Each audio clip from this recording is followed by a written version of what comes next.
অবিলম্বে সব দুর্নীতিবাজ পুলিশ কর্মকর্তাদের অব্যাহতি দিয়ে তাদের শাস্তির আওতায় আনতে হবে। এই পুলিশ হত্যার দায়, এই পুলিশ হত্যার বিচার তাদের দিয়ে করতে হবে। আমার পুলিশ যেখানে পাচ্ছেন সেখানে নির্মমভাবে মৃত্যুবরণ করতেছে, পিটিয়ে মারতেছে। এর কারণ কি? আজ আমাদের কিছু সত্যের না স্বীকৃত বড় মহলের অফিসারদের কারণে। তারা বিভিন্ন লোকের তোষামতি করে বিভিন্ন পর্যায়ে আমাদের ঘাড়ে বন্দুক রেখে তারা মনে করেন দিনের পর দিন আমাদের নির্যাতন করে মানুষের বিরুদ্ধে লেলাই দিছে। হাজার হাজার কোটি টাকার মালিক হয়ে তারা এখন টাকা দিছে। এক সাধারণ পুলিশ সদস্য সে তার বাক স্বাধীনতা ফিরে পেয়ে পুলিশের টোটাল অন্যায় এবং অত্যাচার, মানুষের প্রতি জুলুম টোটাল চিত্র তুলে ধরেছেন এবং পুলিশ কিভাবে সাধারণ পুলিশ সদস্যদের ঘাড়ে বন্দুক ঠেকিয়ে তাদের ফায়দা লুটতেন টোটাল একটা চিত্র তুলে ধরেছেন। চলুন ভিডিওটা শুরু করা যাক। 2024 সালের ছাত্র আন্দোলন বাংলাদেশের ইতিহাসে একটি স্মরণীয় অধ্যায় হয়ে থাকবে। এই আন্দোলনে ছাত্রদের রক্তের বিনিময়ে আমরা পেয়েছি দ্বিতীয় স্বাধীনতা। স্বৈরাচারী আওয়ামী লীগ এবং দুর্নীতিগ্রস্ত পুলিশের হাত থেকে বাংলার মানুষ মুক্ত হয়েছে। এই আন্দোলনে অনেক সাধারণ জনগণ এবং আইন শৃঙ্খলা বাহিনীর সদস্যরাও প্রাণ হারিয়েছেন, অনেকে হারিয়েছেন তাদের প্রিয়জনকে। আর এর জন্য দায়ী হলো আওয়ামী লীগের নেত্রী শেখ হাসিনা, যিনি ইতিমধ্যেই পদত্যাগ করে দেশ থেকে পালিয়েছেন। পুলিশের উচ্চপদস্থ কর্মকর্তারা তাদের ক্ষমতার অপব্যবহার করে নিম্নপদস্থ পুলিশ সদস্যদের দিয়ে অন্যায় কাজ করিয়েছেন। রাজনৈতিক ফয়দা লোটার জন্য তারা জনগণের বুকে গুলি চালিয়েছেন এবং ঘুষ খেয়ে দেশটাকে দুর্নীতির অতলে ঠেলে দিয়েছেন। কিন্তু সব পুলিশ সদস্যরাই খারাপ নন। ইতিমধ্যে অনেকেই তাদের ভুল বুঝতে পেরেছেন। এই স্বৈরা শাসকের পতনের পর অনেক পুলিশ সদস্য তারা তাদের বাক স্বাধীনতা ফিরে পেয়েছেন, যেমনটা পেয়েছি আমরা। তারা তাদের মুখ খুলতে শুরু করেছেন। তাদের সাথে কি হয়েছে, কিভাবে পুলিশ সদস্যদের অপব্যবহার করে দেশ চালাতেন এই স্বৈরাচার শাসক। এই আন্দোলন আমাদের গণতন্ত্র ও ন্যায় বিচারের পথ দেখিয়েছে, যেখানে সাধারণ মানুষ অন্যায়ের বিরুদ্ধে রুখে দাঁড়িয়েছে।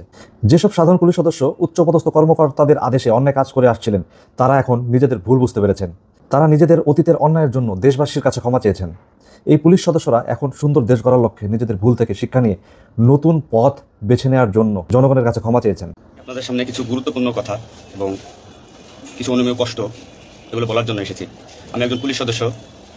যে সমস্ত ছাত্ররা মারা গেছে, সাধারণ মানুষ মারা গেছে, সর্বস্তরের জনগণ যারা মারা গেছে, আমি তাদের প্রতি সমবেদনা এবং দুঃখ প্রকাশ করছি। এবং আমার যারা পুলিশে যারা মারা গেছেন যে সমস্ত ভাইয়েরা, তাদের প্রতি আমার সমবেদনা, তাদের পরিবারের জন্য আমার সমবেদনা। তো আমরা নিম্নপদস্থ কর্মকর্তারা যারা ডিপার্টমেন্টে চাকরি করি, আমরা আমাদের আদেশ মানতে হয়, নির্দেশ শুনতে হয়।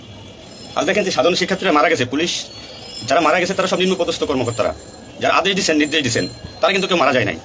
পুলিশ আজকে দেশের জাতীয় বিলেন। এই পুলিশ সর্বপ্রথম 71 মুক্তিযুদ্ধের সময় রাজারবাগ বাহিনীর বিরুদ্ধে প্রথম কাউন্টার অ্যাটাক রাজারবাগ থেকে দিয়েছিল। আর সেই গৌরবময় ইতিহাস উজ্জ্বল পুলিশের আর জাতীয় বিলেনে পরিণত করেছে কিছু স্বাচ্ছন্দ্যসী মহল। আমাদের পুলিশের কিছু স্বার্থবাদী পুলিশ কর্মকর্তারা যারা বড় বড় চেয়ারে বসে বড় বড় জায়গায় বসে আমাদেরকে ব্যবহার করে তাদের স্বার্থ উদ্ধার করছে। আমি একজন সন্তানের বাবা, আমার 2 বছর বয়সে একজন সন্তান আছে। তো আমি একজন বাবা হিসেবে আমি মেনে নিতে পারি নাই। আমার ভাইরা মারা গেছে, ছোট ছোট ছেলেমেয়েরা বলতেছে আমার বাবা কই, আমার বাবা কই। এগুলো মেনে নেওয়া যায় না। আমার পুলিশে যেখানে পাচ্ছেন সেখানে নির্মমভাবে মৃত্যুবরণ করতেছে, পিটিয়ে মারতেছে। এর কারণ কি? আজ আমাদের কিছু সত্যের না স্বীকৃত বড় মহলের অফিসারদের কারণে। তারা বিভিন্ন লোকের তোষামতি করে বিভিন্ন পর্যায়ে আমাদের ঘাড়ে বন্দুক রেখে তারা মনে করেন দিনের পর দিন আমাদের নির্যাতন করে মানুষের বিরুদ্ধে লেলাই দিছে। হাজার হাজার কোটি টাকার মালিক হয়ে তারা এখন টাকা দিছে। এবং চিহ্নিত যেসব পুলিশ অফিসারের পুলিশ ডিপার্টমেন্টে আছে, তাদের অবিলম্বে প্রত্যাহার চাই এবং তাদের বিচার চাই। যারা নির্দেশ দিয়ে সাধারণ মানুষকে খুন করাইছে পুলিশকে দিয়ে, আচ্ছা এতগুলো পুলিশ মারা গেছে, এই সম্পূর্ণ দায়ভার এই ডিপার্টমেন্টের অফিসারদের নিতে হবে। যারা মারা গেছে তাদের ফ্যামিলি, তাদের বউ বাচ্চাগুলো এতিম হয়েছে, তা সাধারণ মানুষ মরেছেন, আমি তাদের থেকে ব্যতীত। আমার কষ্টের সঙ্গে বলতে হয়, আমি একজন পুলিশ পরিবারের ছেলে। আমার বাবা ডিউটিরত অবস্থায় 2012 সালে মারা গেছেন। আমি পরিচয় দিতে পারছি মানুষের কাছে, আমি একজন পুলিশের সন্তান। আমার ছেলে মেয়ে কীভাবে পরিচয় দেবে তাদের সহপাঠীদের কাছে যে আমার বাবা একজন পুলিশ? কীভাবে পরিচয় দিবে? সিসি করবে? আজ মানুষের কাছে, জাতির কাছে, সমগ্র পৃথিবীর কাছে মানুষ আজকে ভিলেন রূপে পাবলিক পরিচয় হয়ে গেছে। প্রত্যেকটা পুলিশ সদস্য আজ বাইরে বেরোতে ভয় পাচ্ছে, মৃত্যুর ভয়। আজ পুলিশ প্রাণ ভয়ে লুকাচ্ছে। কিসের জন্য? আপনাদের কারণে, আপনাদের স্বার্থ উদ্ধারের কারণে পুলিশকে ব্যবহার করছেন প্রত্যেকটি ক্ষেত্রে। আপনারা পুলিশের গৌরবময় ইতিহাস ঐতিহ্যকে ধারণ করে নিজেদের স্বার্থ উদ্ধারের কারণে আজ পুলিশ বাহিনীকে মৃত্যুর মুখে ঠেলে দিচ্ছেন। আপনি নির্দেশ দিচ্ছেন, নয়তো এই পুলিশ, এই সাধারণ পুলিশ আমরা যারা আছি, আমরা কখনোই এদের গায়ে বুলেট চালাইতাম না, কখনোই আমরা গুলি ছুটতাম নাই আমাদের ভাইদের উপরে। ডিপার্টমেন্টের ম্যাক্সিমাম 80% পুলিশ এখন পড়াশোনার সাথে জড়িত। এভরিওয়াল, সবাই পড়াশোনার সাথে জড়িত, সবাই ছাত্র। ওই আপনারা এখন কোথায় আছেন? আপনারা একজন বড় বড় অফিসাররা কোথায় আছেন? বেরো আসেন, নামেন পুলিশের সামনে, পুলিশকে সিকিউরিটি দেন, দেশের মানুষকে সিকিউরিটি দেন। আপনাদের হাতে পুলিশ বাহিনী ক্ষতিগ্রস্ত, বিপর্যস্ত, বৈষম্য সৃষ্টি করছেন আপনারা। সত্য কথা বলাতে অনেক পুলিশের চাকরি খেয়ে দিয়েছেন আপনারা। আপনারা সুযোগ পেয়ে স্বার্থের কারণে অনেক পুলিশকে বলে পুলিশ ডিপার্টমেন্ট থেকে বিতাড়িত করছেন। নিশ্চিত মৃত্যু পুলিশের মানুষ নির্মমভাবে পিটাই মারতেছে। এর দায়ভার আপনাদের নিতে হবে। সাধারণ মানুষ আপনাদের ক্ষমা করবেন। আপনারা সবাই চিহ্নিত। সাধারণ জনগণের হত্যার বিচার চাই, পুলিশ হত্যার বিচার চাই। পুলিশ হত্যার বিচার না হওয়া পর্যন্ত আমি ডিউটিতে যাব না। অনেক পুলিশ সদস্য এখন পর্যন্ত নিখোঁজ। আমার সহপাঠী ভাইরা মারা গেছে, আমার পরিচিত ভাইরা মারা গেছে, তাদের সন্তান হাউমাউ করে চিল্লাইতেছে আমার বাবা কই। এর জবাব কে দেবে? জবাব দেওয়া লাগবে। চাকরির ভয় নাই, চাকরি যায়, ভিক্ষা করে খাবো। নির্যাতন আর মানব না। পুলিশ ডিপার্টমেন্টে প্রত্যেকটা সেক্টরে দুর্নীতি। আমি পুলিশ হয়ে আমার কোনো কাজের জন্য আমাকে অর্থ দিতে হয়, টাকা দিতে হয়। এতে নির্লজ্জতার কি কি করবো আমি? সাধারণ মানুষ দূরের কথা, আমরা কোনো পুলিশের কাছে সহযোগিতার জন্য গেলে তারা আমাদেরকে মূল্যায়ন করে না। পুলিশ ডিপার্টমেন্টের অনেকে আছে যারা এর সাথে জড়িত না, সরাসরি গুলি করতে চায় নাই, বাধ্য করছেন, নিম্ন মৃত্যুর দিকে ঠেলে দিচ্ছেন এদেরকে। যে সরকারি আসবে না সেই সরকারি গোলামি করতে হবে আমার। দেশের মানুষের জন্যই পুলিশ, আইন শৃঙ্খলার জন্যই পুলিশ, সাধারণ মানুষের জন্যই পুলিশ। তুই পুলিশ আজকে কেন আতঙ্কের নাম হবে? পুলিশ মানুষ থেকে আজ কেন দূরে থাকবে? দিন শেষে পুলিশ মানুষ, পুলিশ কারো স্বামী, কারো বাবা। ডিপার্টমেন্টের যে সমস্ত অসাধু কর্মকর্তারা আছেন প্রত্যেকটা সেক্টরে শিক্ষা নেন, বিশেষ করে যারা আসছেন ঊর্ধ্বতন কর্মকর্তারা শিক্ষা নেন।